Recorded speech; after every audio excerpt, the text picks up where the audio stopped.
Welcome to the Generation X-Wing podcast, a modern look at our retro lifestyle. My name is Rob Williams, and I'm here with Jamie Palerider, as well as Steve Hosenose Lewis. And of course, it is Steve 3. Hey guys, welcome back. Welcome back. Hope you guys are having a good week. How's the week going for everybody so far? It's almost over. It's almost over. Yeah. It's been a tough week, I think, for me because, just coming down from that weekend in Victoria, which was so much fun, and then trying to get back to reality and stuff. It was, it's always fun after an awesome troop. So it's always tough coming back to reality after, especially like a con, like a weekend type troop. That's always so much fun. It's hard coming back. You described it, I think, best, Rob, one time where you said it was like that scene in Return of the King at the very end. Yeah. When all the hobbits are sitting back in the Green Dragon and all the hobbits are dancing around and they're the only four that know what everyone has kind of gone through. Yeah, exactly. It's that. Hey, Tony. Hello. Welcome back as usual. You rock, Tony. Sir. Yeah. Tony. You know what picks me up after a whiskey. Almost. ASMR. Oh, nope. Oh, yeah. Dude, does it really? Yes, it does. Actually, look, I'm smiling. It sounds like you're pissing. Yeah, sure. Yeah, whatever really you does. want. Now I need to go. You got to cut it off a few times. It's just in. Rob smiles while he pees. Yeah. Well, I'm a happy person when I pee. So I got strawberry lemon poppy. It's like an invisible drink, as you can see. Wow, look at it see through. It's crazy. Yeah. It's like Crystal Pepsi all over empty again. the whole can. Did you guys like Crystal Pepsi? No. Yes. I think they sold it just a couple years ago. I remember liking it, but I was also like a teenager and stupid. Yeah. Now I'm just lots stupid. of sugar. I love it. Yeah. Recently they came out with almost look like a Pepsi Blue. It's called Pepsi Electric. Holy crap, it's disgusting. It is gross. Yeah, I feel like all these variants that they bring out, they're never going to be as good, except for Crystal Pepsi. But I feel like I just want to leave that in my nostalgia. Is that the one with the meth in it? Probably. There's got to be a reason. Do you remember right? That's why my teeth are falling out. Orbits. Yes. Orbits. It was Why are my bones so brittle? I drink plenty of milk. VJ Baby's here. Hello, VJ. Just in time. I'm sorry. I was drinking it's called Poppy soda, strawberry lemon. It's not very good. I don't enjoy it. No, sir. I don't like Product placement. Weird that off-brand soda Poppy got. It's very good. Strawberry lemon. I got it at the dollar store. It's great. Yeah, is it like sparkling water stuff? But it's a beautiful crystal glass you're drinking. No, it's not as sweet as a Coke, but not as plain as a bubbly. They have orange cream bubbly, which I want to try out. I have the lemon sorbet, and it's all right. So, anyways, we're here to talk about drinks. Allie Williams, I know that person. I know her. Is she next door, Steve? She's next door. Bang on the wall. Don't. No, don't put the dishwasher on. we don't want that ASMR. I don't want the Christine to run the microwave so my internet cuts out. It says your camera's looking super clear, Steve. Oh, so we went through a big upgrade in the den. Oh, really? Nice. Yeah, after your constant complaints and disappointment with me, I said, right, we got to change this. So we've updated our internet. So I'm hoping we'll be glitch free. It's all about satisfying our needs, which is nice. So yeah, I did it for you guys. We sold the car and we got new internet. I only have one kidney now. Yeah. Yeah, right. See, I'm glad we got things figured out. All for the cause. As soon as you said that, everything froze. I did notice your quality went down a little bit. Yeah. Isn't that really weird? Even Tony says thank you. We did it for Tony. Right? It's all absolutely. For Tony. It's for the fans. For the Tony. For the fans. The Tony. That's what he did when he signed the papers. For Tony! Sign. Done. Okay, we're here to talk about Star Wars, guys. You've heard of Star Wars, haven't you? It's Andor Season 2. We're going to do a recap of the, not like a episode by episode recap, just kind of like, what was your feelings about it recap? And we're also, if we have time, hopefully talk about Tales of the Underworld, which I really enjoyed as well. So wanted to get a quick kind of rundown of how you guys felt about the overall season of Andor season 2. I'll start with Jamie, because I know that me and Jamie, when the season before it started, we were both kind of on the fence about things. Like we weren't looking forward to it, but we were just like, we'll watch it, but we're not going to like watch it because you're making me. Watch it because you're making me. So now you've seen the whole season. Yeah. What'd you think of it? I mean, the whole season overall. Overall, yeah. I did enjoy the last half. Mm-hmm. So I'm clearly not the target audience for the show. I enjoyed half of one season out of 2 full seasons. But yeah, the last half of the season felt like the rebels doing rebel shit. And that's, I guess, kind of what I wanted out of the whole show. But unfortunately, it just didn't feel that way until the last half of the second season for me. Who you said target audience? Who do you think is the target audience for something like this? Putting you on the I spot don't a know, little bit. angry people with no joy in their lives. Me. Hey, speaking of angry person and no joy, it's Hose Nose. No, I realize I'm in the minority, and I'm happy people like it. I would watch the last half of season 2 again happily. How about you, Hose Nose? What'd you think about it? Well, I'm actually not too far off from Jamie on this one. 7 episode rule, 7 episodes in it got good. In a series, right? Yeah, no, this is a series of 12. I'm talking about the season. Season. No, that's not how that works. No, it's your rule, and I'm telling you that's not how it works. Anyway, episode 7 is where I really got into it. The first 6, especially the first 3, could have just been left on the cutting room floor, and then it got ramped up and good. I think there's a little too much behind the scenes about how they're still getting things together and what Skarsgård's up to and all that sort of stuff. But then from 7 onward, and it all ramped up to the big climax. It was great. How about you, Steve? 3? I didn't. There were some bits that were okay, but I do enjoy the ramp up. I do enjoy the deep story build, and I think a lot of it is needed. I like the fact we saw, although it was kind of like unentertaining, I guess, for some people, we see the behind the scenes, we see the build up of the ISB and who's involved in the ISB, for example, and the people in charge of the ISB we think are untouchable, and we get to the end and find out that nobody matters. It's the end game. And so I think without all of that stuff in the background, it's hard to see how devastating and terrible it all is, really.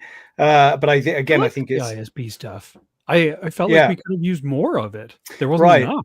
But we still kind of see the slow build up to all of that, how everyone's intertwined and doing their own thing behind the scenes in the ISB, and the sort of betrayal of the people you think are your friends in the ISB, and everyone's looking after themselves. And you kind of don't get that without seeing a story which you don't think is relevant, but it actually is, because it shows the relationship between them and you think it's something it's not. So I enjoyed that. Well, I understand that, but at the same time, I think it was too slow and too much of a build up. Yeah, the whole thing was stealing the ship, and the episode 2 didn't really give us anything. So there is that, and I understand that. And the first 3 are always tricky because they're just trying to. We've got infighting among rebels being solved by rock, paper, scissors. Yeah. So, I mean, if you just take like the one episode away, and I know that we had the discussion when we did do 1, 2, and 3, so we've already been there on that and how we felt about that. And you can't go back on that. Right. No. So, but yeah, when you think about, and again, I've got to think back to 4, 5, and 6. And that's difficult because I'm kind of blown away with the last 3 of everything just finally putting together that it takes 4, away 5, from 6. We had the stuff with Saw and his guys and the wedding. But then we got one of the best tunes ever. I mean, I listen to that music now, and I just we need that. Yeah. We can now play. We can now play the wedding stuff. Mothma. To me, it was just like wrap it up. Well, exactly, and I think it goes to what Steve was saying, where that's building, but it was just too much. It was like a season and a half of build up. You could see how Mothma was, up in this high society and everything, and then when she gets shit faced at the wedding, you can see how that kind of crumbles. Right? She realizes this is over, and she's got to do something. But it took too long to do that. Yes, I agree. Do you think it's possible because they were trying to keep this format of 3 episodes 1 year, 3 episodes 1 year, and kind of build that up? And kind I of, liked that format. Something's it was a great got format. to happen. Something's got to happen in those years because we didn't have 3 years of the final end part, Of weddings. right? Yeah, it's like a school year. You have all this period of time between September and June, and all this events happen. Then they take a summer off, and then they come back, and what happened over summer. But I think one of the things that bugged me the most about this was between was it episode 8 where they ended was it 9 episode 9 they ended the third break, and where we finally see K2SO, and then we come back in episode 10 where they've had adventures already, and I kind of like, well, what happened between there? How was your summer? I want to see what you did in the summer. And I feel we missed out a little bit on that one because they just played cards the entire time. What a great scene that was, though, man! Like, even just the Andor way it was S2. filmed was so That good. was a fun scene. The way they just went around the table, and it comes back to the sort of panicking, freaked out, weirded out K2, who has no emotion, but you can feel it. It was so well done that they're all just having the times of their lives playing this game against this robot. But you got the sense of them drinking, having fun, and then you just cuts to him, and he's like, "Huh?" And I just love the way, even though there's no expression there, the way his eyes flick up and down. It was so well filmed. One thing that Star Wars does well is giving droids expression and emotion. Totally agree. It's 100% agree, Steve. I'm very glad they brought back K2SO and Alan Tudyk because they're both brilliant. He gets all the best lines. He gets the best lines, but even just like seeing K2 and the other whatever enforcer bots in action, where they're just completely manhandling, like picking guys up and chucking them through walls and stuff. Yeah, it was pretty sweet. Yeah, scary. I did going back to some of the early ones. I did appreciate we didn't get to see, the guy that was backing her up and giving her the money, her friend for her old, longtime friend, who loses it at the wedding, which is why again we got the wedding and everyone's there, and it's another conduit to bring in everyone like Luther and Clea, and all of those people can be there because that can set that scene, which is cool. But I liked it when we saw the return of Val's partner or girlfriend just sat in the car, and that's it. We didn't have to go anywhere else with it. The story was told right there and then. But that also builds up the thing for Mon Mothma to not know whether to trust Lutheran, right? Because there's just always this I don't know. And I think the classic line she gave was, right now, like I don't know it off the top of my head, but it's like, right now you're the only person I don't trust, or right now you're the danger in the room. Like, she just doesn't know. If she decides on something wrong, or she says no, is she going to be walking out the door and getting shot? Like, you just don't know with this dude. Like, what's he going to do? And then we see him do it to that poor his mole. I don't know. For me, those sort of little tiny bits, that's what I was talking about. Those little tiny bits in my mind stick with me, and you kind of need them. Tony says he liked it but wasn't blown away with it. All right. Hey, weirdos in the chat. Hello, right, guys. sons to you too. Right, sons to you. And Galactic Cantina, how are you? Welcome back. Hello there. Good evening. Hello. Yeah, from Sweden. Nice. So, for me, I think I agree with a lot of what you guys are saying. The last 6 episodes, I actually had a lot of fun with it, especially the last 3. K2SO, for me, I was just like, I want more of that. I did enjoy what was going on. I did enjoy Mon Mothma's escape from the Senate. Dude, that was so fun. Good. Yeah, and K2SO's moments just I kind of outshined it, and I was like, I feel bad because I really enjoyed the Mon Mothma stuff, but when K2SO was up, I was like, this is great. It was a lot of fun. I wanted to see more of this. Even when he's doing horrifying shit, like throwing people off of bridges or using them as human grabbing the dude by the neck. We did the Total Recall human shield, man. Like, totally. Yeah. Wow, that was so brutal. The scary part for me was that they basically prove earlier on in the series that K2 is pretty much bulletproof for some reason when he's not in Rogue One. But yeah. So I guess he was just holding that dude up as a meat shield for fun. Yeah, yeah, it's fun. Well, it's funny because that you brought that up because I finished this and then I immediately started watching Rogue One again. Yeah. And just to see how it rolls over. And I was kind of finding, I think they did a good job with the storyline, but there's some kind of incongruities. I don't know if maybe I just didn't remember things right, but K2SO getting shot quite easily. Well, and there's that other enforcer droid in Rogue One where yeah, Jin shoots him once and he goes down. See, I always used to put it down to the weapon of choice. I used to think it was the Stormtroopers E11s were like some serious badass weaponry. So when you see someone take a Stormtrooper's gun and shoot him once and he's gone, I used to put it down to the weapon of choice that could do it. But then I don't know if that's the case anymore, because when they stormed K2SO in Rogue One, who was it that comes in? Was it the Death Troopers? No, Death Troopers. No, just regular Stormtroopers. So it was Stormtroopers. Okay. Yeah. So yeah, it's obviously not the guy. And then when Val runs through the hospital, she's got that little, pew pew. And she just bangs straight for the guy's helmet. Clea, sorry, yeah. Yeah. Dude, she was awesome. Yeah. Yeah. She loved her stuff. That story arc expanded her role. That story arc was one of the best things I've watched in a long time. Dude, the reminiscing. The backflash. Yeah. The flashbacks. Love it. In that backflash too, it was also goes back to what Jamie was saying earlier about, or last episode when we were talking about this, about the sexual assault and all that not being in Star Wars, and how that shows how like shitty and evil the Empire is. And in that backflash, there's where they're taking those prisoners and they line them up against the wall and just mow them down, right? Just like straight up evil execution. Right? Still maintain, we saw the Empire blow up an entire planet. We get it. They're the bad guys. Yeah, I feel the same way. It's just like it was trying to be gritty just for the sake of being gritty. I mean, they dropped the word shit. They said the S word in the Star Wars universe twice now, once a year. I will counter that though. Like, it's not just gritty for being gritty. I think when you say they blew up a whole planet, you don't really get that personal connection. You just see a planet and then an explosion, right? You don't see that visceral when it's one-on-one. You're looking that person in the eye, right? And that's what the core Star Wars movies do, is they show horrible shit happening, but they don't make it gratuitous and they don't dwell on it. It's mostly implied, like Anakin killing a room full of children.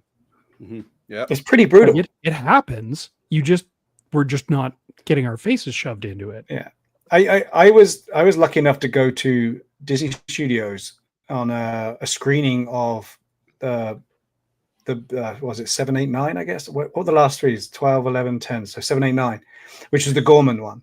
And I got to see it on the big screen. That's cool. And it was followed up with a Q&A with the writers, the Gilroy brothers. So Tony Gilroy wasn't there, but is it John and is it Sam Gilroy? Anyway, so they were there, and the guy that did all the music was there too. And that puts it into a different perspective. When you hear the writers' reasonings behind doing what they do, I think then you take away all your, now that makes sense, right? Because his explanation of why he did everything, and he's very, very passionate about doing it and why, and just the way he writes this stuff, it now makes so much more sense listening from him why he did it, because he really wanted to get across that in certain lines from certain people that, you have to make the ultimate sacrifice. And if you want to stand up to something, one of the simple things I can remember was the people that work in ISB, the people that work for the oppressors, they'll do whatever they need to do to stay in good favor and get to the next step. And like Deirdre was saying, like, you didn't turn down any of the promotions, and we're going to be rich, we're going to be sorted out, we're going to be great, don't worry about it, we're just going to slaughter thousands of innocent people, but we're going to get what we need out of it, right? And it's so reminiscent to everything that happens in the world. And they picked and chose different actual historical facts and happenings and history that's out there, and they chose to sort of put that into the Star Wars field so that nobody just glorifies the fascists, and that you really have to drive it home sometimes. And I kind of really appreciated that being said, and it set things into a different perspective. I mean, George Lucas did that too, right? Like, he was out there ready for. It was a criticism on the Vietnam War, right? But he was also out after the studios and stuff, and the powers that be there and the money holders and the stakeholders and stuff. That's what I'm saying. Like it's Star Wars has always had its root in actual historical, commentary on fascism and imperialism and whatnot. And maybe it's because I'm on the other side of the coin, like people criticizing the old Star Wars stuff. Well, if you read this book and you watch Clone Wars, it all makes sense. Like at the end of the day, if it's not on the screen, like the writing's good, but if it doesn't come through on the screen, then obviously you're going to lose some people. Yeah. I think it was written not for moany old bastards. I think it was written for people who wanted it, right? Because we get so many people who don't want to and complain so hard when something's obviously written for younger audiences, obviously written for continuing the story and letting people grow up with something new, obviously. So you're not going to get what you want if you're an old bastard, right? So this has been written for somebody who can relate. Yeah. Old bastards. And I think they did that successfully because there's a lot of people who really, really enjoyed this. One of the things I remember from the island troop that we did, I was walking through all the tables and I heard overheard two people talking about Andor. Hey, did you see Andor 2? And he's like, oh my God. He says, like, I might have to put this above Empire Strikes Back. And I was like, wow. I mean, it's his opinion. I'm not going to deny it, but that's how strongly he felt about it. And that's how strongly I've seen a lot of other people felt about it. They said, this is the best writing Star Wars has ever had. This is the best stuff Star Wars has ever created. And whether you agree with it or not, it's still that's the excitement that people had about this show. And it really sparked a lot of enthusiasm for the franchise. It just, for me, it really made it a little bit too real. 100%. I'm dressing up as a stormtrooper for charities. And now it's becoming a little more closer to Nazi Germany than I wanted to. I actually saw a discussion around that and around the 501st is like, after Andor, are you gonna like not do the stormtrooper thing for the 501st anymore? And someone was like, why? Like, well, they're bad people, didn't you know? They've always been bad. Yeah, you just didn't see it. Like, right? So there's the other side of that coin, right? Yeah, 100%. Like, screw charity. Yeah. Glad to continue this. He's had a better experience watching Solo, and I think for me, definitely. There are some amazing stuff out of Andor. Like there are some, like just out of like Rogue One. There's some of the best stuff you've ever seen in Star Wars in Rogue One. But I think a lot of these shows, whether it's Andor, Skeleton Crew, Mando, there's always something that comes out of it that is just, I love how they did this, or I love how they did that. And I want to get into some of those favorite scenes for you guys, or things that stood out for you. Let's start with the Hose Nose. What's something from this series that really kind of made you excited or stood out for you, made you enjoy this? Well, I think Steve already touched on it, is some of seeing the depths that these people will go to on both sides. Luthen or Deirdre, or what was that Weasley guy that was dating Deirdre? Cyril? Cyril. Rage. Yeah. I forgot. Yes, exactly. If we're talking scenes, one of my scenes is when he gets popped in the head. Yeah. Dude. Where he's just about to shoot Andor. And then he's like, "Who are you?" And then pop. I forgot they didn't know each other. Oh, they knew each other, but didn't know each other. Yeah, I felt bad for Cyril in that scene. So good, because I've had this conversation. Like, who the hell are you? Yeah, this is what I talked to a lot of people about, and they're like, I didn't like the way they just shot him. It's like, but did you see the way he portrayed that on screen? Andor says, "Who are you? Like, what is your problem?" Yeah, and you can see everything drain out of him. Like, what? He doesn't even know who I am. I've been searching for you for years. Yeah, my whole Andor's life his nemesis. Yeah, right. Yeah, and he didn't give a damn about him. It was so well done, and just the drop that his soul leaving his body, and then the actor I love that for Cyril was great this season. Mm-hmm. He was really good. Yeah, the scene when he confronts Deidre about what was really happening on Gorman was awesome. Yeah, crazy. That whole scene with where they're everybody gathering, they're all getting squashed by the Empire. The tension and the buildup and feeling claustrophobic, like you can't get out of there. It was insane. It was so well done. Yeah, it's really well interestingly enough, I should have got some notes, I guess, but the guy who did the music, the composer for this season, he spoke about that, and they actually wanted to. He said, "Can I make music that makes you feel physically sick?" So, like if you're like on the water, or if you're underwater, if something's just making you woozy and feel sick, like certain audible tones and the way those tones are repeated will make you feel uncomfortable. That's exactly what they did. And I was like, that's what it was. I felt so uncomfortable. I felt so like my churning in my stomach, like, get on with this, man. When is this going to happen? It was one tone for the whole episode until not the first shot, but the second shot. The sniper shot it was followed by the guy shooting the guy up in the tower, and that's when everything went to shit. And that's they did this slow build up of one sickening tone all the way until there, which is incredible. Yeah, incredible. Yeah, it was also the tension. It wasn't just like the crowd, but also the troopers that they send out, where they're like brand newbie recruits, right? They're like, we're going out there. What? The meat grinder troops. Yeah. Right? Oh yeah. Fodder. Just fodder. Yeah, total. The fresh meat. The composers were Nicholas Brittle and Brandon Roberts. IMDb has it. So good. So good. Yeah, Glatchkentia says Dedra Miro's smiling made him uncomfortable. You talk about uncomfortable. Like I've seen that actress smile genuinely, and this was not that. Yeah. No. Yeah.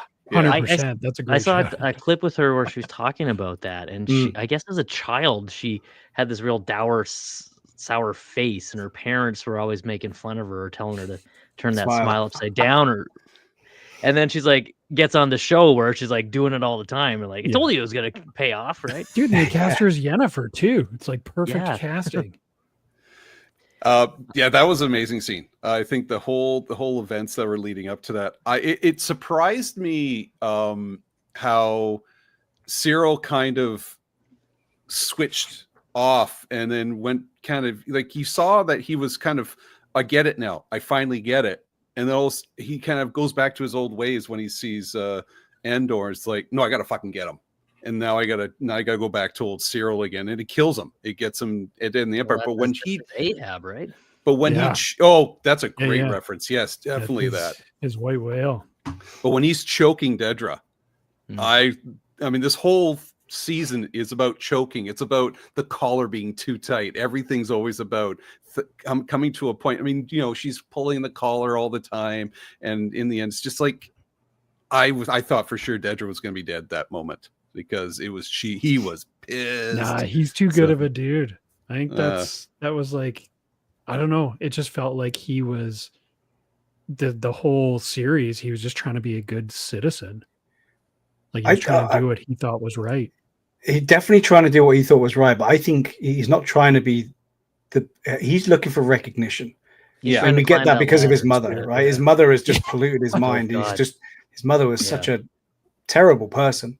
And we get to see that. Like, you could say you didn't need that part in the episode, but we did need that part. In fact, that was one of the scenes I enjoyed, was when Deirdre came in and laid down the smack on the mother-in-law. Yeah. That was so good. So good. But he's been looking for recognition. He's been looking for being the best at doing what he does, not being the best person in the world. And again, he thinks that by going and working for the Empire, he's going to get that. But he does get the realization that the Empire is not the right side. And then I think he wouldn't do anything further to Deirdre because he hasn't got it in him to do it. But when he sees Andor, it's just like, it's your fault that I'm in this situation right now. Yeah. But yeah. It was also good with Deirdre, just that little cut of her sitting in the prison cell right at the end. Oh, so good. That whole ending. I wanted to talk about the whole ending later. That was great. But, it wasn't like she's not getting executed. She's not whatever. She's just sitting in the cell and just, it was, that look on her face, right? Just everyone having a super just inauspicious ending. Cyril just unceremoniously getting shot by that rebel leader. Deirdre going to jail. The ISB guy just shooting himself in his office. No one's a winner. That's what it is. No one's winning this. The only winner is the Emperor. Like going out as a hero or in a blaze of glory. Like it's just so unceremonious. Yeah, just pawns. Yeah. Hey, Jay, remember that scene in Count of Monte Cristo? I know you like that movie. Love that movie. Yeah. Remember when they capture the guy, put him in the jail finally, give him a gun, and he kind of like he thinks he knows what to do with the gun and tries to shoot himself in the head, and there's nothing in there. And the Count's like, you didn't think it would be that easy, did you? No. And it's just like that's the way it should have ended for Deirdre. It was the perfect ending for Deirdre. And I really enjoyed her villain arc, but it's just like it was just so good. It's the best one. Steve 3, a moment in this show that you really enjoyed. I don't know why I got a thing for Melchi, man. When I really enjoyed Melchi's character in Rogue One, and so when we saw him in season 1, I'm like, yes.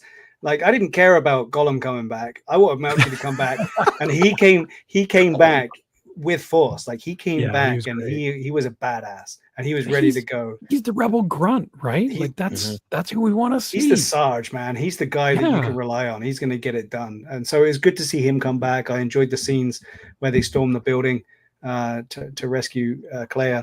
But I don't know about you guys, but all I could think about during that whole thing of the troopers going on their way there, landing, going into the apartment complex, all I could think about was Bucketheads.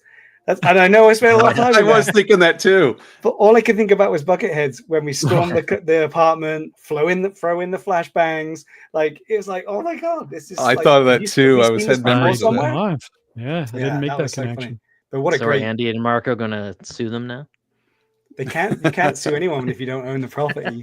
That's one of the. That's what even if it was a direct copy of it, there's nothing you can do because you used it, right? So it's crazy. That's all I could think of. But I enjoyed that bit, and that squad leader was just larger than life. The guy with the mustache. He was good.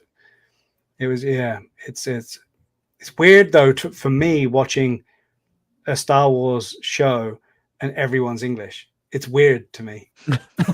Because I'm so used to seeing Star Wars and they're all, only the evil people are British. And this one, all of the extras were British because it's all filmed in England. So it's so weird to not see any American extras. But wasn't Gorman or whatever French? Yeah, it was a French. Yeah. So French resistance planet, right? Yeah. I mean, we can go around these scenes, man. Let's talk about that. Well, Who's Jamie? Yeah, it's Jamie's turn. Oh, it's all about Clea in the hospital. That was it for me. That was awesome. I think that was one of those scenes that really like flipped it for me. Like, oh, this is good. I like it. Yeah, Clea was great. This whole season. I am so happy they expanded her character. Yeah. Like it really gave her some great scenes because like she was more or less just kind of a background person in the first season, but she didn't do very much at all. She was just Luthen's assistant. I remember talking earlier about this. I'm like, is she the guy? Is she the guy? Is she the person in charge here? Like, is she the person calling the shots? Because she flipped it a little bit on Luthen in season 2, just like, dude, get your shit together. Yeah. Mm-hmm. And that's what made me wonder. And that's why I'm so glad we got that backstory because now it makes sense. Yeah. I loved her character in season 2. I liked the scene in the art gallery at the party where she's trying to like pull that listening device. Like that was a great scene. Good. But like for me, it was the hospital, like her infiltrating the hospital to kill Luthen. That was awesome. Yeah. So well all done. Those backflashes. I love that the way she was pushing that old alien. It's cool to see this like these old people in a hospital in Star Wars. I don't know what it is about this. It's a little too real, but at the same time, I like that. I love the way everyone's trying to put it to something. Like that's what Star Wars fans are. They got us. No, you know what that was? That was E.T.'s grandma. It has to be because of the shape of the hair. And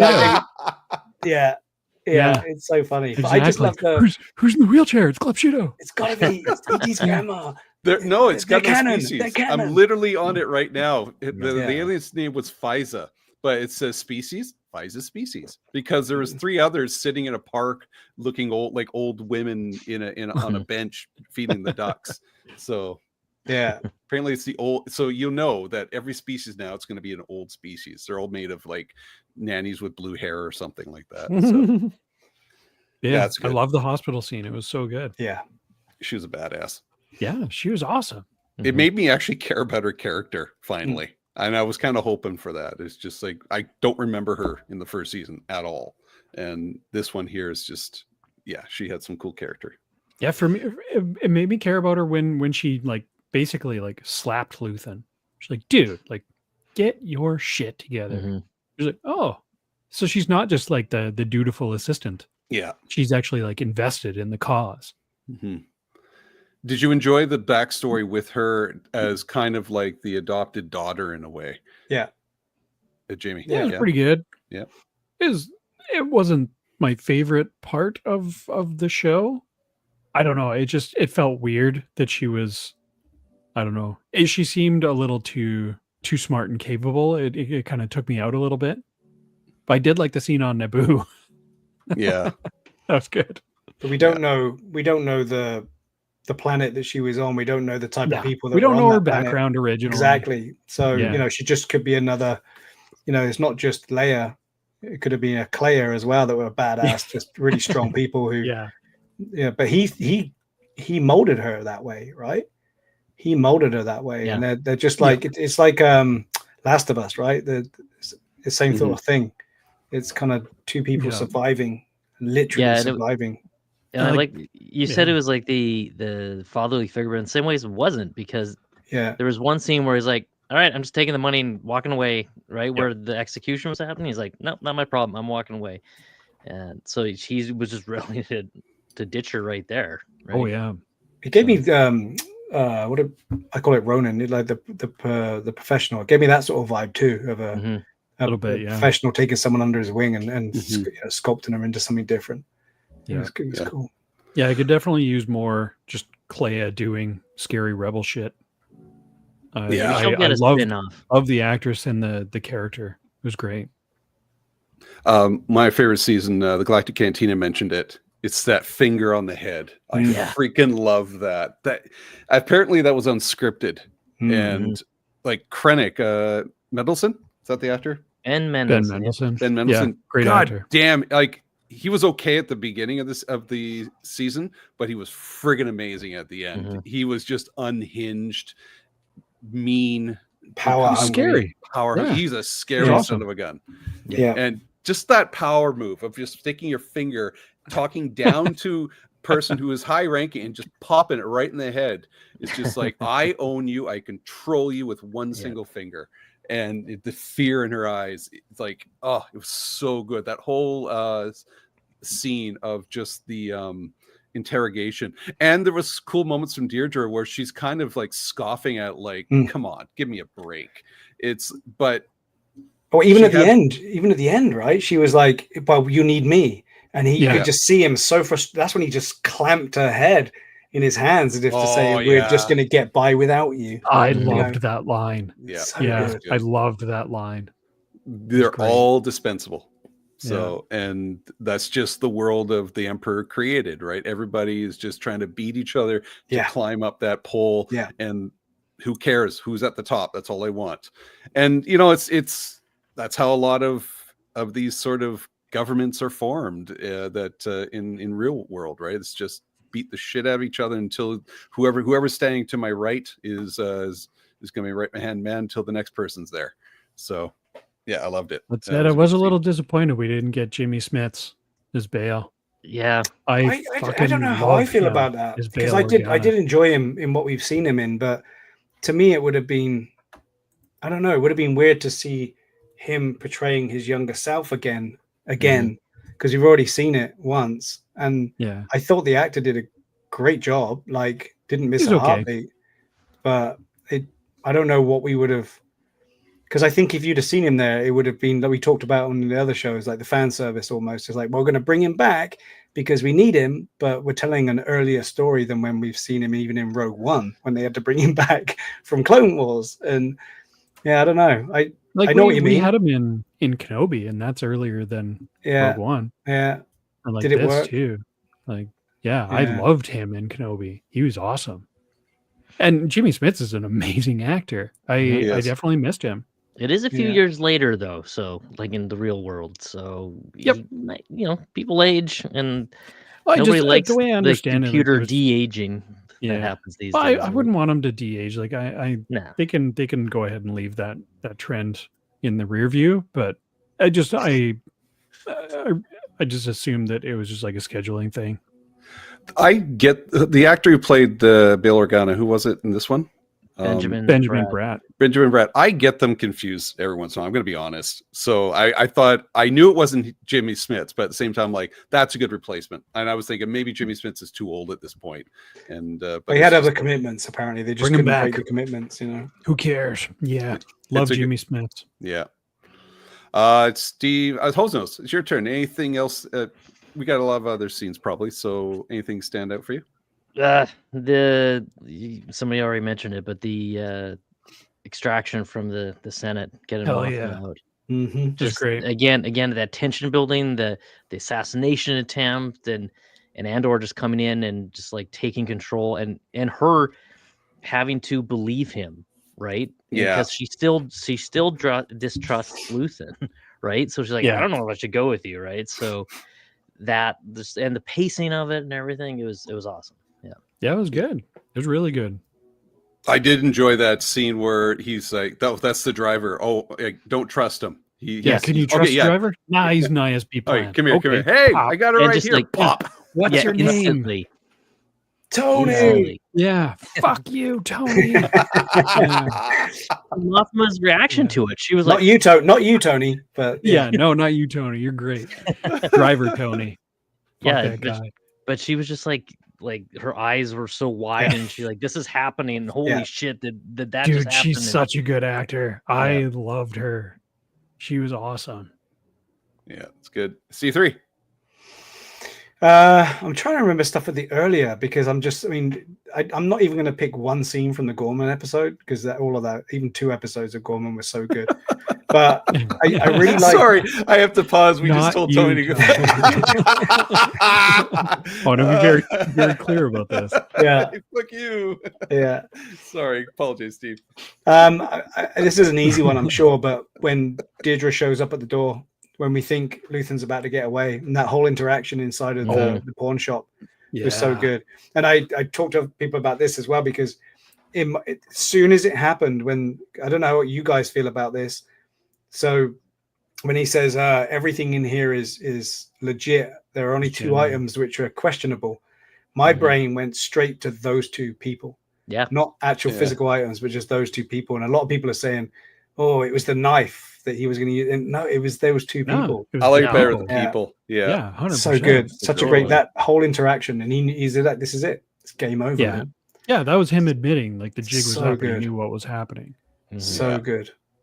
Yeah, just that whole interaction, and just I don't know about you as well. I was just looking around the whole place, just spotting all the shit, spotting all the little Easter eggs. There's a lot of prop shittos in his show. That was the actual name of the in Orbesh on the store. Prop shitto. Prop shitto. Yeah. Did you see the Jar Jar skull? Yeah. No, I didn't see the Jar Jar skull. Really? Yeah, there's a Jar Jar skull in there. Yeah. At least, I'm pretty sure there is. She stood right in front of it when she laid down. Check that out again. Yeah. Maybe it's not Jar Jar, but it was a Gundan. But you did Captain Tarples. you did see I thought of you, Steve 3, because there was the guard mask that was the Temple Guardians. Guard. Yeah, that was cool. Like there's an Amidala headdress. Yeah, the headdress was cool to see. That's cool. Apparently there was a Wookiee headdress in there. You mentioned like a scalp. No, episode. What's the name of the guy? Tarfles, Tarfles, helmet thing. His helmet thing. Gotcha. Yeah. Every time you go to that antiques place, it was Easter egg heaven. Yeah, but I did but that scene in particular was great because I was like, "Oh shit, what's going to happen now?" Starkiller's helmet was there. That's I didn't. The whole armor wasn't it? I think the whole armor was there, including the. Yeah, that's a great spot. The Edward Scissorhands of things. I had a question. What was that quote that he said? It was a really good one. The rebellions flew away. There's a whole universe that's ready to hate you or something like that. There was a ready to disappoint you or something. Ready to disappoint you or disgust you. Disgust. That's what it was. Oh my god. Yeah, I gotta find a proper quote, but it was a really good quote, and it was kind of like burn. So, Jamie. Well, that scene was fun because he was Deidre's white whale, right? Mm-hmm. Yeah, it was awesome. Yeah, I loved Mon Mothma's speech in the Senate. And just the lead up to that with her and Bale being like, okay, do your speech, but literally the moment you stop talking, you need to get the hell out of there. Yeah, it was awesome. Yeah, that was really good. And just like, her swan song, just laying it all out in front of the whole Senate before she gets the fuck out of Dodge. Was Mic awesome. drop, Bale. Yeah, really, really good. Bale with Bale. Her sidekick or her assistant, I really enjoyed his role. He basically, I've been lying to you, but I'm on your side, and he proves himself throughout the whole thing, which is good. Well, it was only since the wedding, what happened to him. It wasn't. It was since the wedding, which is what, a year, I guess. Yeah. But he was from Gorman, right? He was from Gorman. Yeah. I think when he says who he is, he says that he's originally from Gorman. Don't know. I really like the hotel guy, the one who the concierge, I guess, for lack of a better word. The guy who says rebellions are built on hope. Yeah. And although that part was a little bit on the nose, it was kind of neat. It felt a little forced. It felt a little forced, but his character and the fact that we revisit him and he remembers, and he kind of there's a point where he's just like, I gotta do this, and just also blows the crap out of himself. Blows the crap out of everything. Thermal detonator. I really enjoyed his character. It was a lovely lovely moment. So yeah, I just wanted to add that there. That's one of the things they mentioned in the Q&A is like when it comes down to hoping that there is always a light and a dark, right? There's always a good and a bad, an evil and a good. And the difference between the people fighting for good is that they will lay down their life for what they believe in, whereas the people working for the Empire will run away at the first chance they get and desert that run to look after themselves. Right? Like they're self-absorbed. Yeah. Jamie, you wanted to mention something about what was it? Oh my god, my brain is fried. It's Andor. Stuff. No, it was. I feel like I'm the one that's got that gas mask on, smoking in the Broaxium, I think it was called. Didn't you? You want to talk about with Sol Guerrera? Thank you. That was oh my gosh, some of my least favorite stuff. Unfortunately, with the build up with Saw getting that guy to build a bomb using that gas, and then it just culminates into Saw just being crazy and them huffing gas together. Yeah. I didn't know what was going on with that whole thing. He's like, he's training him to steal gas or something, and then I didn't see any payoff for any of that. No, it felt like a tease, like, oh, we're gonna see Saw do some rebel shit, and then just we're just gonna huff gas and I'm gonna yell crazy shit. I was hoping we were going to see him lose his feet or something to explain why he comes hobbling on with the different droid parts in Rogue One. Well, now we know what he's huffing in Rogue One, at least. Yeah. I think that's the only reason we saw that part, because it was to explain his addiction origins. It's just not my asthma inhaler. I wanted to see the origin story of Bo Gullet. That's what I want to see. Oh God. Just like a little pet that he's like a little cat that he has.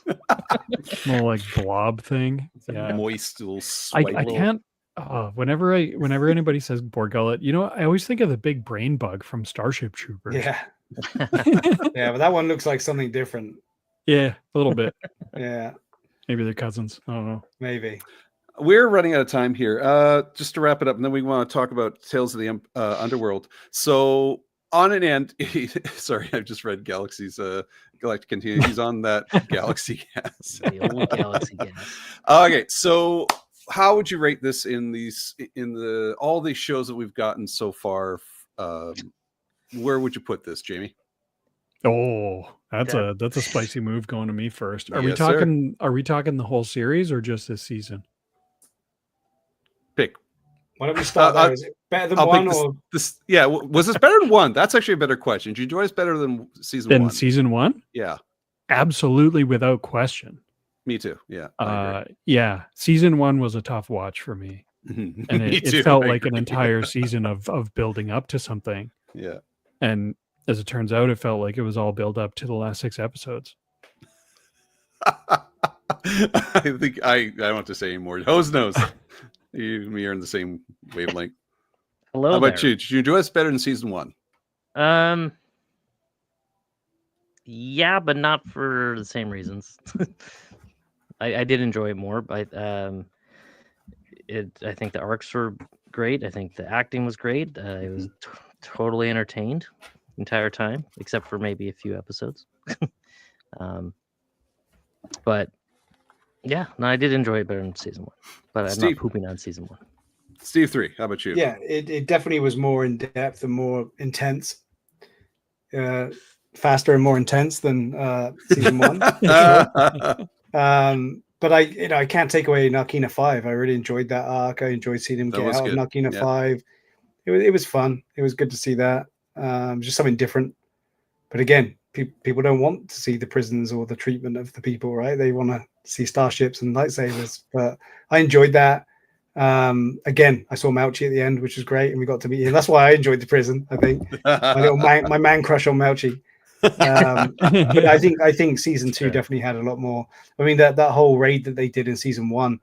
What was the name of the planet? Aldani. Yeah, like that whole raid on that facility in Aldani was cool.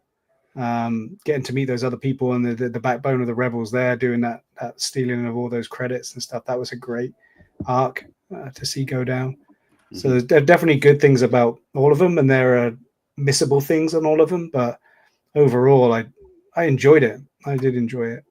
Yeah. I would watch it again, whereas some shows I don't need to.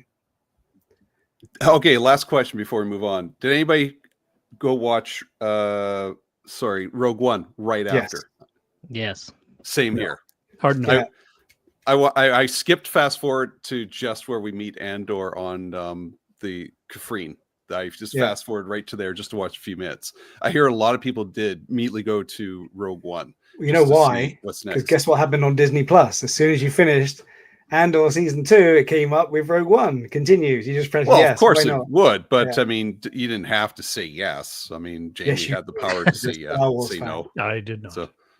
That's because you're not a real Star Wars fan. Yeah, no, I just like one less thing than you. Actually, I probably like more things than you if we're counting. But... Yeah, it's probably Rogue One, to me, the only merit of Rogue One is the third act, and it's just the spectacle of it. It seems to be the thing for Andor for you and me. It's usually the third act. Skip to the end, the big fight. Yes, yeah. But I mean, I'm a big fan of Andor, but Rogue One. But I started watching Rogue One, and I went, this isn't as good as the show. No, it's not. Andor's better. Just because I mile. Think, yeah, I enjoyed the show more than the movie, and I really liked that movie. It's a good take. All right. Tales of the Underworld. We have about 10 minutes or so left. I did want to talk about this because we've had Tales of the Jedi, Tales of the Empire, and now Tales of the Underworld.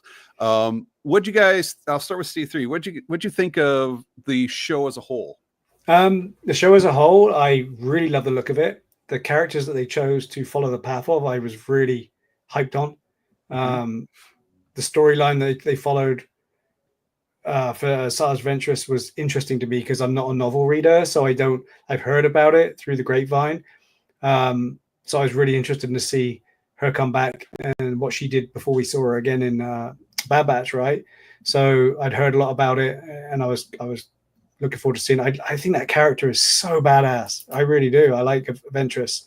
She's just such a badass, and it made me actually go back and watch Clone Wars again. Oh, wow, okay. Because I really love some of the arcs in Clone Wars that she's in with the Night Sisters and stuff, and which leads us into Savage Press, and it was just so cool to watch that again.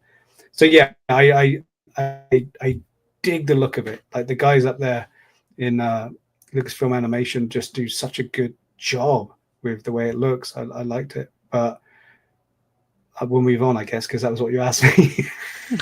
No, that's good. No, and furthermore, Steve forgot the question. Yeah. What was the question again? Did you enjoy it? So yeah, I enjoyed the look of it more than I enjoyed what I got out of the end of it. Okay, Jamie, how about you? Yeah, visually it was awesome.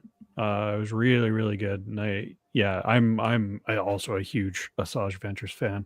I found myself kind of wishing that they had gone with the Dark Apprentice arc as her arc in the show instead of leaving it to the book, because like we basically in the show pick up right where the book leaves off.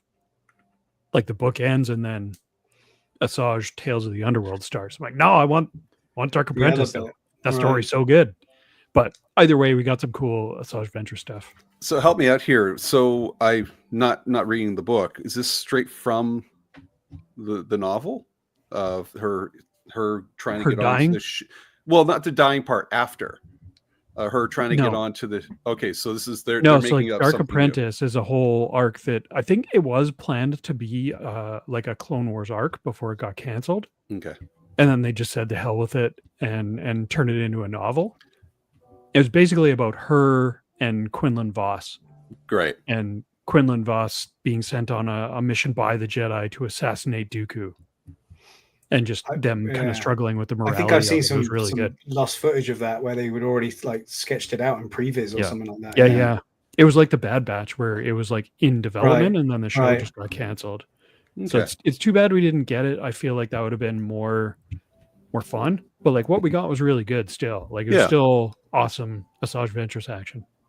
How about you, Hosnos? Yeah, no, I liked it. I liked the Cad Bane stuff. I kind of liked his little backstory about Cad Bane and where he came from and some of his motives. I probably didn't like as much as you guys. I'm a bad Star Wars fan. I hadn't watched any of these other tales of. Really? No, there's some good ones to watch, man. You give them a watch. Well, I wound up watching most of them as a result. Nice. And you're saying like the up next, it just did the autoplay.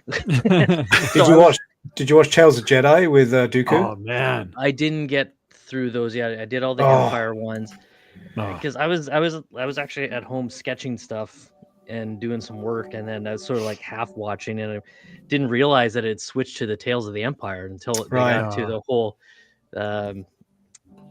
Anyway, I wasn't really. I was half invested, shall we say? So I feel like Empire was the weakest of the batch, with Jedi being the strongest one. I agree. So I'm actually pretty excited to talk to you about Jedi once you get around. Yeah, Jedi was great. Yes, 100%. That's like gold standard for Star Wars animation. I agree. Cool. It's funny because I enjoyed the Asajj Ventress story much more than the Cad Bane. At first, I was sold. The Cad Bane the first episode was really good, but it felt to me like there was really no arc for Cad. Once a bad guy, always a bad guy. Nothing really triggered him into this sort of thing, and it became. They didn't really make him sympathetic, at all. No, at all, and that's okay. I'm like, maybe he's not supposed to be sympathetic, but what was his? You always have to have some sort of arc, and I don't think Cad Bane had that arc. I think Cad Bane's buddy had more of a storyline than Cad Bane himself, and the tragedy at the end almost didn't seem tragic. It was sad, but it was almost handled like, what are you gonna do? Yeah, it looks like you're gonna have revenge. Yeah, didn't have to fight his way out from all the robots, police coming after him. Didn't have to do anything. Didn't get made to feel slightly bad. Just walked off into the sunset. Just like that was the end of it. It was too cowboy gunslinger. I know that's what we got, and I know that's what he's supposed to be, but as soon as they made the person that rescued him exactly him, it was kind of lost on me a little bit. And then the having the kid meant nothing, not just to him, but to me. I didn't give a shit at the end of it. It looked great. I was glad to see him, and the way, like you say, the way we see him grow up explains a lot, tells a lot. But at the end, I just thought he was a bit more of an asshole, to be honest. I felt we missed something when he was trying to build that connection with that mob boss. I don't even remember the guy's name. The one where he gets his hat from, I guess. It was Laszlo. And Laszlo, was that What We Do in the Shadows? Yeah, okay. So which's hat. So I just felt like he got killed. He went off, came back, and he's dead. And he's just like, whoa. Give me the hat. I'm gonna be the boss now. And I'm like, I thought maybe that's where we should have had the story. Maybe witnessing his death or going with him and maybe accidentally causing his death. But no, he's just like, give me the hat. I'm the boss now. And I'm gonna kill this guy. It didn't really feel like there was any character development for Cad Bane, right? It was he was a kid scrounging for food on the street, and now he's an asshole that we all know. Yeah. I was like, do we see how he gets those things? Does the guy shoot him through the mouth, and now he's got those gas masks on his jowls or something? I thought he's maybe he's huffing the galactic gas. There you go. Him and Saw Gerrera hanging out there, just huffing away. Just huffing. But it's another second time we talked about Andor. We didn't even mention Andor having a kid, but that's what we got at the end.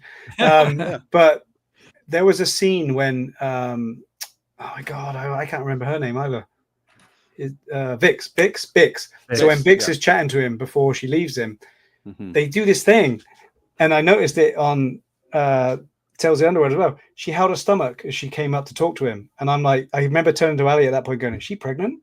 In Andor, I didn't even notice two episodes before we find out she's pregnant. And then when I was watching the one in with Cad Bane, when he's going off and he doesn't want him to go with him, she gets up and holds her stomach again. I'm like, is she pregnant? Well, that's why she doesn't want him to go. That makes sense. It's like, come on, man. Don't hold your stomach around Steve. Maybe she just had gas. Yeah, that would have been better. That would have been better. Maybe that's what he's Taco Bell. I don't know. It was chili dog day at the old craft services table. That's why he's got the tubes. Huffing his own farts. Yeah. Two of my favorites, sorry, not to go back to Andor, but two of my favorite theories that came out of this, false theories, was one, where are the Bothans? Well, that was Return of the Jedi. Yeah, I know, but that's one of my favorite false theories. The second is, that's Poe Dameron. The baby's Poe Dameron. And I'm just like, what are you huffing what Saw's doing there? It just made me laugh. The fun one that was pointed out to me was they were trying to say that Val was the old lady in Rise of Skywalker, the communications lady or whatever she's doing in the Rebel base. Oh, just because she's a lesbian lady and does the kiss. They say, well, it must be Val. And someone made a comment saying, it's okay. There's allowed to be more than one in the Star Wars. It doesn't have to be. It's like Lando was the only black guy in Star Wars. Leia's the only lady. Yeah. And now Val's the only lesbian in Star Wars. Yeah. There's only one. And there's only one family in Star Wars. Yeah. They're all called Skywalker. Yes, exactly. Yeah. Only Skywalkers. Yeah. And if you get lost, you just call yourself Skywalker. Yeah. And if you don't know you're a Skywalker yet, your name is Glupshido. Yeah. Or Palpatine.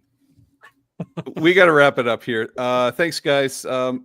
So, Hank, any news on any other Tales of coming up? Because I really like these type of series. I haven't heard of. I want to see more. I want to see more of than just two characters. But I know they're limited story and time and all sorts of stuff.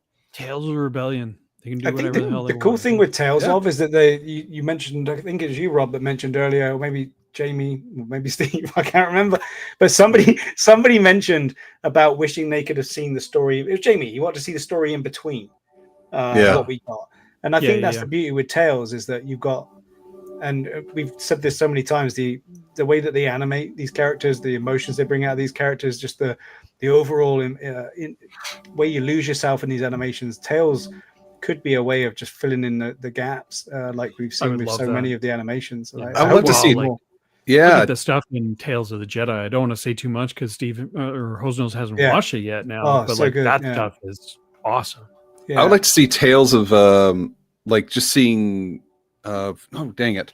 Oh my God, what is wrong with Tales of the Cantina? Tales, damn it! Tales of the DJ. Tales of the Cantina. Moma Nadon tending his garden. Yeah, that sort of thing. Yeah. But Grievous, seeing him kind of before he became this mess of a monster, that sort of thing. The build up to these characters, I like those sort of stories, the prequel stories, or how so and so got his groove back, sort of idea. So kind of like what if. Just have Tales. Tales of nothing in particular. Just call it Tales. I don't like What If. What If changes the canon. No, but I'm just saying something similar. Just a separate story that tells a tale of something. Yeah, they can do anything. But at the same time, I think they can go too far with it. And they absolutely could. I guess maybe, again, don't hate me. One of the reasons I didn't like Book of Boba is because it sort of ruins some of the mythology in your head or whatever that you've created, or that you think he's such a badass. I get that. So, but now we know though, Steve. We know that if we're in a gunfight in the middle of a street, if you do a super twirl before you shoot your pistol and throw it forward at the end of your twirl, it's a much better way of taking. You can't deny science. It's science. That's true. It's just math. Yeah. We got to wrap it up, guys. Right. You're right. Speaking of math, I'm a math teacher. I'm going to wrap this up. Thank you, guys. Next Great week, mathing. we are going to be talking about my movie for movie night. I'm so excited. Hackers. I'm like super excited to talk about this. Oh boy. I've been putting up before we ask where you guys are, where we can find you. I've been putting up, I'm going to start putting up the episodes we record after the fact, like our movie reviews. I'm going to put up the video on YouTube as well. It's not live, saw that. Yeah, I thought maybe like it'd be fun. Try it out, and Yeah. people can join us. Well, we're not live, but they can at least watch the discussion. I'm gonna sue. Why isn't he responding to my questions? You didn't tell me you were using my likeness and putting it up on YouTube, Rob. Okay, well, we'll just put a little blank over you or so. I have that technology. Blank me out. It'll just be Every time I silence every talk, time you it's just- talk. Charlie Brown teacher.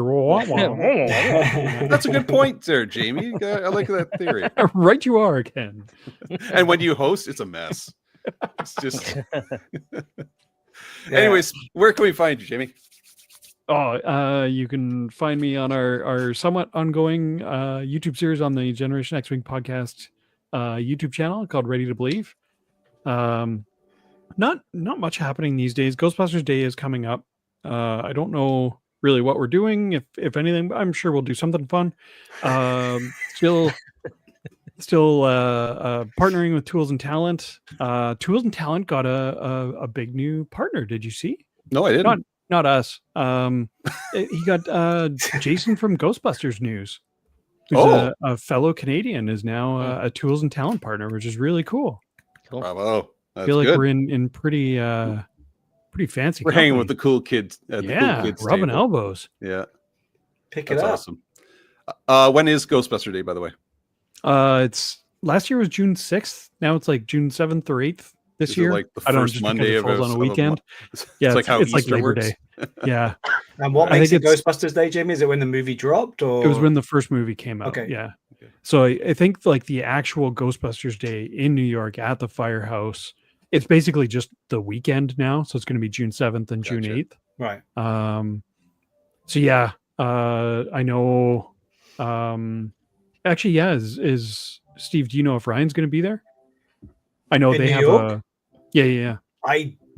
I'm gonna say I doubt it, just because of his work schedule. So He can't I even heard- go out most of the time, let alone travel. Yeah, So- yeah. That's What are fair. you talking I just about? saw- Ryan I saw everywhere. Ryan's at all Toy so many Anxiety is places. going to have like a kind of like a pre party at a Yeah. bar in New York.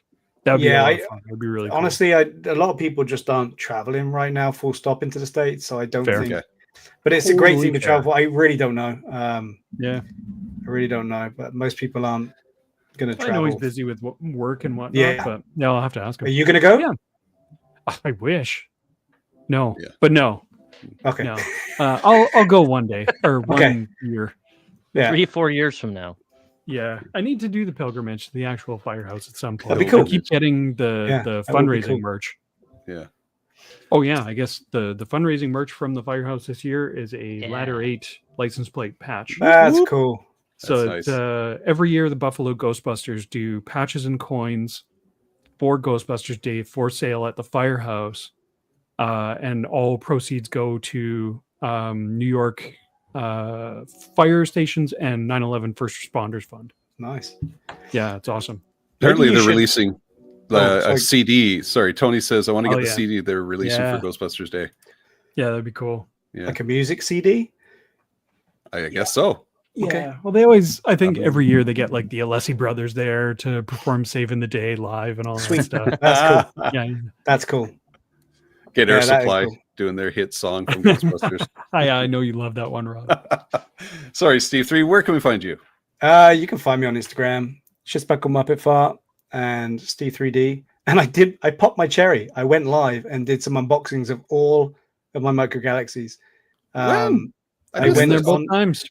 Yeah, Been with bells it on. was cool. I've been talking about it for many, many years, and I finally did it. Much to I delight have and to release for witness me. this popping of the cherry. Yeah, let It's me fun. know. You can was find there you can when find popped it the cherry. right now on YouTube under the DL44 network is what it's under. So it's a network of Star Wars people who want to put out Star Wars content but don't necessarily have a channel to do so. We can accumulate on the DL44 network and do it. Where are we right now? It's like the PBS. Have I been talking to myself for the last if 5, only 10 we years? knew a bunch of people who are creating content under the guise of being Star Wars fans for years on end.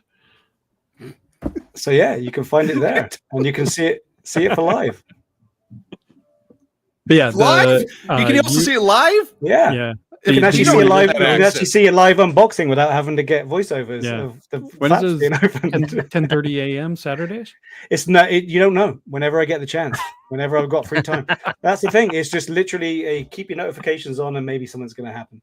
But yeah, I think I've gotten lucky both times and got enough heads up that I could stop by and watch. Yeah, it's not in any way a regular thing. It's just when I get the chance, that's where it's going to be. We need to talk. I can give you access to the channel, sir. I can give you keys to the car here. If you want if unboxings are just saying. Yeah, if unboxings are a thing, then absolutely. Yeah, it's a cool thing. Turns out I just got a bunch of shit that I need to unbox, apparently. Let me know. Hose Nose, tell us where we can find you and tell us about the website you want me to remind you of. Oh, okay. I thought that was for our movie thing, but all right. Well, it's the lead up. Okay. Hose Nose Paints on the gram, as the kids say, for all your mediocre D&D mini painting. I'm slowly starting to get my groove back on. I actually painted something, my Cobra Chicken Hydra. Hell yeah. Love it. Fun. Keep the elbows up. Yeah. So. And the website? Oh, right. We it's Letterboxd. It's a movie, not social media thing, but you can like post your movies you watched and the ratings and all that stuff. You can make lists. You can follow critics and actors and all that stuff and see what they're up to and what they're watching. But I started a Generation X-Wing list, so I've gone back and pulled all the movies that has been done up to Tombstone, all the way back to Tombstone. It's like a database, a live database of reviews. Yeah. And I know I've made a page for myself, which I rate my movies that I've done. And also I put on a list of movies I want to see. So if you want to look at the list, you can take a look at my web page. We'll put links in the description later on, and you can check out maybe movies that we might be doing in the future. So, which is a lot of fun. You'll be disappointed by my choices, but you'll be excited about the rest. So, all right. And as for me, Outer Rim Rookie on this YouTube channel that apparently we are on, and we go live every once in a while. But Outer Rim Rookie, there'll be more stuff. Summer's coming up, so I'll be putting out some more videos. I got to get report cards done, and the AT-AT costume, I'm currently working on it right now. There's an armor party coming up, so hopefully I can take advantage of that. So stay tuned. You have a thing to unbox related to that now too. I got to talk to you about that off air. Something happened. Spoilers. That sound good. Something happened. It's okay. It's not bad. But I thought it was like I don't like part 4 of your something happened. God damn it. Yeah, it's okay. Everything's cool. So we'll talk about it. Anyways, yeah. I'll talk to you. I think we're gonna wrap it up. We're babbling. So thanks for watching. Don't know how to end the show. Next week, we're talking, like I said, Hackers from 1994, 5, something like that, and it's gonna be like a lot of fun. So stay tuned for that. Thanks for watching, and we'll talk to you later. Bye. Bye. This is going to be, for those who are watching live, we're going to do a quick intro for our audio podcast. This is episode, I just hit the garage band by accident. 465. Force quit. It's right at the top. There it is. It is episode 465 of the Generation X-Wing podcast, and we're talking about Andor Season 2, as well as Tales of the Underworld. So stay tuned. All right. So thanks, guys. Dude, thanks for everybody who tuned in. I can't make it fancy. I just got to get into it. So after Steve made every intro fancy with the movie, I can't keep up with that. He's too good. So what we got to do. It's awesome. Yeah, it was really good. I was sitting there thinking, should I intro my movie like that? And no, I'm going to let do it. Yeah. You got to do it. I tell you what, both you and both Steves did a great intro, and I'm just dude, I did an intro too. What am I, chopped liver? Blues Brothers. Come on, man. Your But name it's- isn't Steve, It though. gets you No, hyped. it is not. gets you hyped yourself. Yeah. You get that little bit of nervousness, and Right. you do that intro. It's like the drummer doesn't get any say, and then he does his drum solo, and now he's alive again. What? The drummer's always the wingnut of the group. So The drummers are weird. There you Drummers go. are it's like the goalie. They, in the they game. usually are the first to die too. Even Tony's surprised. You did it in one. Thanks, Tony. weird. See, Tony knows. Hey, what's your name? Tony. This guy gets it. All right. We're going to wrap it up. Thanks a lot, guys. So, like as I said, for those who are live next week, we'll put up another episode, but it won't be live. But I hope you can tune in, and don't forget to like, subscribe, help the channel grow. What are we at right now for I channel? thought we were like 825 on YouTube, something like that. What? Really? How did I miss that? Dude, you were the one that told me. 824. I guess we lost one. So, Oh yeah, Yeah. It's Tony. He's by like, the yeah. Because he told him to fuck off. yeah. It was that Fortnite Star Wars. Dude, that was fun. It was the prop hunt was a lot of fun. Prop hunt is great. I kind of felt I'm like getting more we people short involved. changed the Star Wars Fortnite actual Battle Because Royale. prop hunt is amazing. Yeah, prop hunt was a lot of freaking. I want to do this again. Yeah, We'll we're get more doing it, people- and I have more people ready to go. Yeah, Hose knows you got. It's a lot of fun. Mhm. Steve, it gets a lot. Check it out next time. We'll throw the invite. We can do like about That's like great. 20 people or something like that. It's like hide and So- seek with memes. 20 people. Oh my god. Yeah, it was a lot of fun. Check it out. We did live. So, anyways, we'll talk to you guys later. We gotta end the stream. We gotta get to the next one. We'll talk to you later. Bye. And end stream.